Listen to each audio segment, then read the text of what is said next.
Bienvenue sur la chaîne Trésor, la chaîne de l'art de vivre et de l'art en général. Nous allons aujourd'hui visiter Besse-en-Chandès, en Auvergne, en région Arras, Auvergne-Rhône-Alpes, France. Besse se situe dans le massif du Sancy que voilà et se compose d'une station de ski notamment et de lacs. Ici est la station de ski de Super-Besse. Donc c'est le côté vallonné du massif du Sancy qui est le volcan métropolitain le plus haut qui culmine à 1882 mètres. Donc sur ce versant vous pourrez faire du ski, il y a tout type de pistes ou du snow ou des sports de neige. Et il y a également voilà, sur ce petit puits qu'on appelle le puits de Chambourguet, le réveil des marmottes à aller contempler au moment donné, début du printemps. Et la station est également très agréable à fréquenter l'été, avec de nombreuses attractions sportives et ludiques, et notamment une base nautique à la fraîche. Si vous venez à Besse, n'hésitez pas à venir contempler ce lac volcanique, le lac Pavin. C'est un cratère volcanique tout à fait circulaire, rempli d'eau. Donc c'est le magma qui a rencontré une nappe phréatique et ça a créé un lac de cratère, le lac Pavin. Un petit aparté floral, c'est la digitale pourpre. Elle est magnifique, elle est protégée bien que toxique. Donc n'hésitez pas à la contempler plutôt qu'à la respirer, bien sûr. Digitale pourpre, beaucoup en Auvergne. Donc Besse, au pied du massif, est une cité médiévale Renaissance. On peut la dater du XVe siècle, avec son église un peu plus récente et ses remparts, châteaux, beffrois. Donc voilà le portail de l'édifice religieux de l'église, surmonté d'une niche avec Saint-Michel peseur d'âme, on voit un ange. Et donc cette arcade brisée, cet arc brisé gothique. Cependant, la porte, le portail donc est roman, on voit en plein cintre.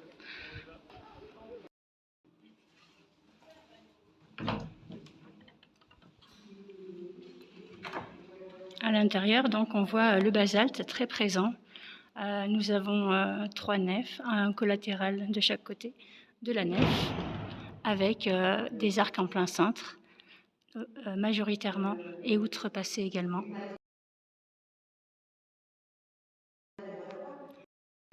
Les chapiteaux, les parties sommitales des colonnes sont assez richement sculptées. On voit notamment ici 2 centaures qui tiennent donc une vigne. On voit le fruit. Et les centaures sont une figure qu'on retrouve souvent dans le vocabulaire ancien de l'art roman auvergnat. En longeant le collatéral, on arrive dans cette partie tout autour du chœur qui s'appelle le déambulatoire. Et on arrive devant la chapelle mariale, c'est celle qui est plus à l'orient, à l'est, vers le Saint-Sépulcre de Jérusalem. Elle est souvent dédiée à Marie, cette chapelle mariale, d'où son nom. Et on voit ici en effet une Vierge à l'enfant, de couleur noire, habillée. Donc c'est une Vierge qui fait l'objet d'une procession. Elle est montée dans une petite chapelle qui se situe près de la station de Super-Besse, une petite chapelle où donc elle passe l'été. Et en effet, cette église est ancienne, on le voit à son massif occidental qui est tout à fait roman, avec notamment cet arc en plein cintre, ce linteau pentagonal, donc qu'on appelle un linteau en bâtière. C'est une symbolique funéraire à la base, et le cordon de billettes qu'on voit au-dessus. Donc c'est cette moulure avec ces billettes alternées de plein et de vide. Donc quand on se promène dans les rues de Besse, on voit ces architectures en pierre de taille le plus souvent, basalte, on est sur une pierre volcanique, pays des volcans.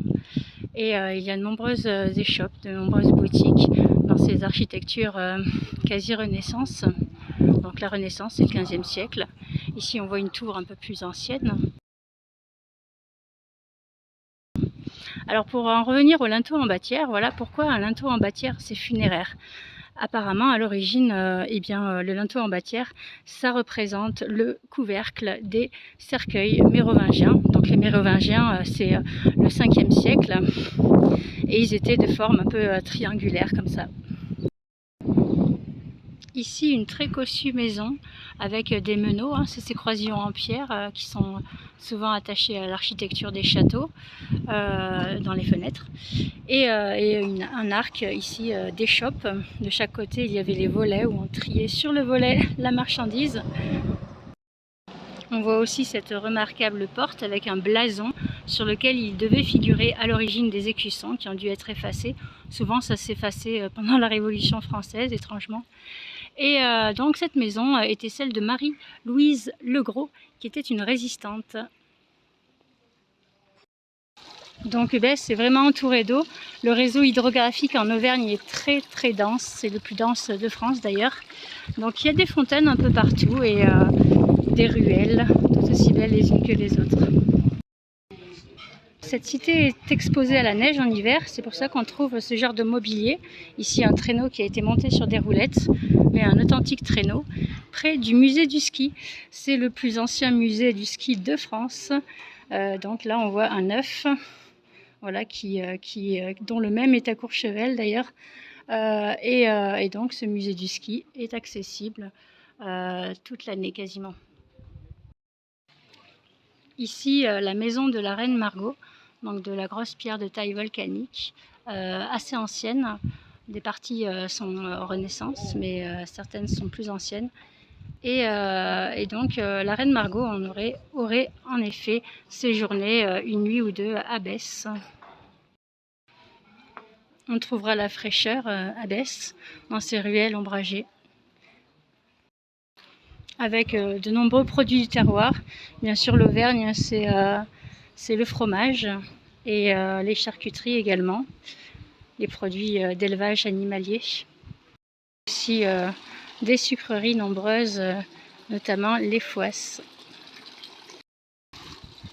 Et les glaces artisanales faites avec le lait des vaches, très nombreuses ici en Auvergne, Puy-de-Dôme. Donc que déguster à Besse? Et bien sûr la truffade et l'aligot qui sont toutes deux à base de pommes de terre et de tomes fraîches. Ici nous arrivons à la porte de la muraille de Besse. C'est un beffroi, donc une porte fortifiée. On voit en haut la girouette avec un loup. Il y aurait une légende à Besse, comme quoi les loups auraient alerté l'invasion anglaise aux villageois et ainsi sauvé la population. D'où cette étrange girouette. Donc ce beffroi est composé d'un sas que vous voyez ici.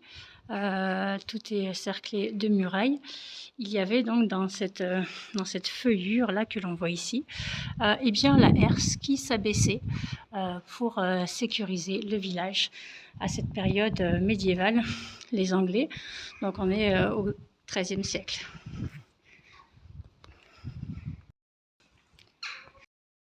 Donc de l'extérieur, de l'entrée du village de Besse, nous voyons le beffroi avec ses corbeaux.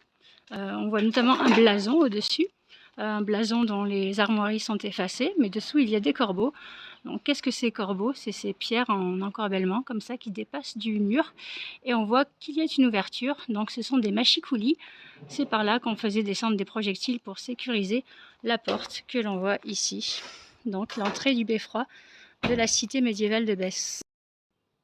Ici, le caveau du beffroi, qui est un bar aujourd'hui et qui à l'origine était une boîte de nuit. Dans les années 60-70. Des ruelles, des petites places vertes et également des échoppes, de nombreuses terrasses.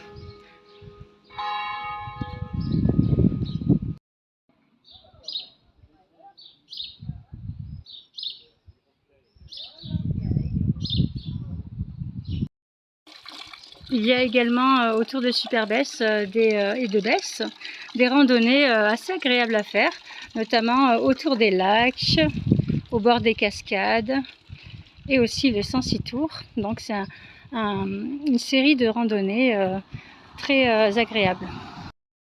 On voit ici et là des éléments de muraille qui pouvaient mesurer jusqu'à 6 mètres de haut ici à Besse pendant la guerre de 100 ans. Comment reconnaît-on les murailles? souvent avec ces corbeaux très avancés qui sont, comme on l'a vu tout à l'heure avec le beffroi, des mâchicoulis. Il s'agit ici d'une grande maison également qu'on appelle le château.